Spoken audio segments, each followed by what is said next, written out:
The wrong number that changed 2 lives. The message was sent to the wrong number, but somehow it reached the one person who needed it most. At 2:13 a.m., Anya sat alone on the floor of her bedroom, staring at her phone. Her eyes were swollen from crying. That evening, she had lost the person she loved most, not because he had stopped loving her, but because he had lied to her. Anya opened their old chat one last time and typed, "I hope you're happy without me." She stared at the message for a few seconds. Then she deleted it. She didn't want to beg anyone to stay. Instead, she opened her contacts and accidentally tapped a number she didn't recognize. Her fingers moved before she could think. "I can't do this anymore. I'm tired of pretending I'm okay." She pressed send. A few seconds later, her phone vibrated. "Unknown number. I think you have the wrong number." Anya froze. She almost deleted the chat. Then another message arrived. "But, are you okay?" For the first time that night, someone had asked. She typed, "No." The stranger replied, "Then don't be okay tonight. Just stay here and talk to me." His name was Riyen. They didn't know each other. They didn't know what the other looked like. They didn't even know why the wrong number had connected them. But that night, they talked until sunrise. Anya told him about the boy who had broken her heart. Riyen didn't judge her. He simply listened. The next night, he texted, "Did you eat?" The night after that, "How was your day?" And slowly, the stranger with the wrong number became the person Anya waited for every evening. Weeks passed. They began sharing everything.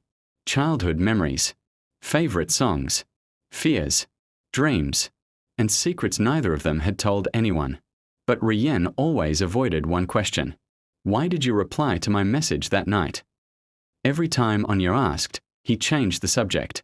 One evening, Anya finally said, "You know, sometimes I feel like you already knew me before that night." There was a long silence. Then Riyen replied, "Maybe I did." Anya's heart stopped. What did that mean? Before she could ask, Riyen disappeared. No messages. No calls. Nothing. 1 day passed. Then 3. Then 7. Anya became terrified. She had lost someone she had never even met, and somehow, losing him hurt more than losing her ex. Finally, after 10 days, a message arrived. "Meet me tomorrow. 5 p.m. The old railway station." Anya's hands began shaking. The next evening, she stood at the station, looking at every stranger who walked past.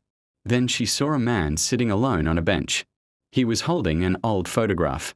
He looked at her and stood up. "Anya." She nodded. "Riyen." He smiled sadly. "Yes." But before Anya could say anything, Riyen handed her the photograph. Her breath caught. It was a picture of her. Not a recent picture. It was from when she was 12 years old. Anya stared at him in confusion. "Where did you get this?" Riyen's eyes filled with tears. "My sister." Anya's heart skipped. "Your sister?" He nodded. Her name was Sana. Anya went completely still. Sana. That name. She remembered it. A girl from her childhood. Her best friend. The girl who had died in an accident when they were 13. Anya's lips trembled. "Sana, was your sister?" Riyen nodded. Then came the truth that changed everything.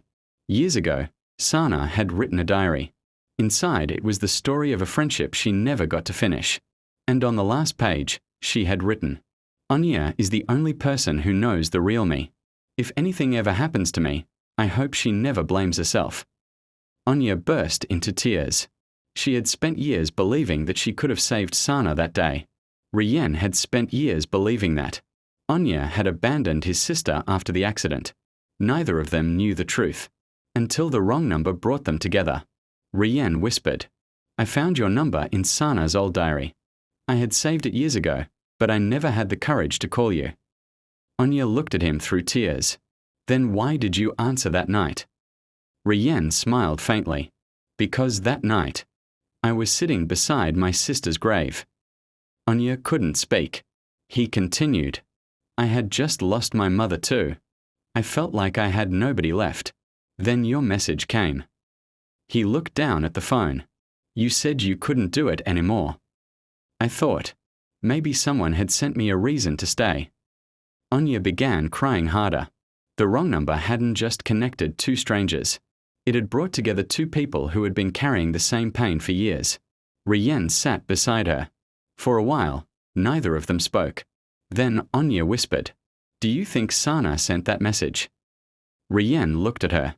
"I don't know." He smiled. "But I know one thing." "What?"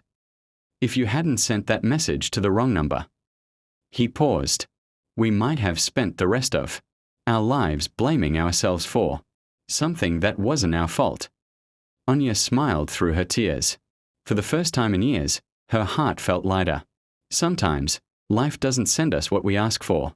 Sometimes, it sends us the wrong number. And somehow, that wrong number becomes exactly the person we needed. Because some mistakes aren't really mistakes. They are unexpected beginnings.